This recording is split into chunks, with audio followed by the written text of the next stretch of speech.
Petition ఇవ్వడానికి నిరాకరించిన వ్యక్తి టీటీడీపై ఆరోపణలు చేస్తున్నారని అన్నారు మంత్రి నిమ్మల. భూమన నాస్తికుడని, ఆయన చరిత్ర అందరికీ తెలుసన్నారు. 5 ఏళ్ల వైసీపీ పాలనలో గోశాల పరిస్థితి ఎలా ఉండేదో టీటీడీ ఈవో స్పష్టంగా చెప్పారన్నారు. తీసుకొచ్చి ఎప్పుడో పాత ఫోటోలు ఎక్కడెక్కడో జరిగిన సంఘటనల్ని మార్ఫింగ్ చేసి మరి ఏదైతే కరుణాకర్ రెడ్డి చేస్తున్నటువంటి ప్రయత్నం ఏదైతే ఉందో, ఎందుకంటే చాలా క్లియర్గా స్ట్రైట్గా ఈవేళ ప్రజలందరికీ తెలుసు. ఈవేళ తిరుపతి డిక్లరేషన్ తీసుకొని దర్శనానికి రమ్మంటే డిక్లరేషన్ తీసుకోవడానికి కూడా ఇష్టపడక తిరుపతి దర్శనానికి వెళ్ళడం మానేసిన వ్యక్తి జగన్మోహన్ రెడ్డి. మీ కరుణాకర్ రెడ్డి మాట్లాడుతూ ఉంటాడు. ఎవరు ఈ కరుణాకర్ రెడ్డి? పూర్తిగా నాస్తికుడు, దేవుడిని నమ్మను అన్నటువంటి వ్యక్తి కరుణాకర్ రెడ్డి. ఆయన చరిత్ర ఎవరికి తెలియదు. ఇటువంటి తిరుపతి గురించి, పవిత్రమైనటువంటి టీటీడీ గురించి మాట్లాడడం అని అంటే ఇది కేవలం మతాల మధ్య, కులాల మధ్య, ప్రాంతాల మధ్య ఈ రకంగా రాజేసేటువంటి కార్యక్రమం ఏదైతే వైసీపీ.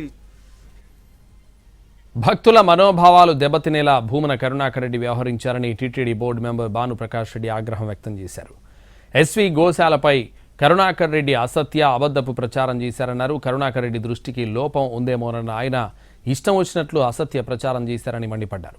వైసీపీ హయాంలో జరిగిన అక్రమాలపై ఆధారాలతో సహా బయటపెట్టామన్నారు. నిరాధార ఆరోపణలు చేసిన భూమన కరుణాకర్ రెడ్డిపై ఐటీ యాక్ట్ 74, బిఎన్ఎస్ యాక్ట్ 356 కింద కేసు నమోదు చేశామని చేయమని ఎస్పీని కోరామన్నారు. కరుణాకర్ రెడ్డి చైర్మన్గా ఉన్న సమయంలో పెద్ద సంఖ్యలో గోవులు చనిపోయాయని గుర్తు చేశారు.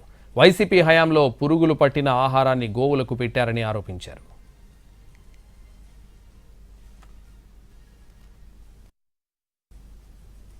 టీటీడీ సంయుక్తంగా తీసుకునే నిర్ణయాల మీద హైకోర్టుకి పోతే ధర్మమే గెలిచింది. నేనే వ్యక్తిగతంగా హైకోర్టుకి వెళ్తే అన్నీ మీరు తీసుకునే నిర్ణయాలకు వ్యతిరేకంగా హైకోర్టు స్టే విధించడం జరిగింది. దీన్ని బట్టి మీ పరిపాలన ఏ విధంగా జరిగిందో ప్రజలందరూ అర్థం చేసుకుంటారు.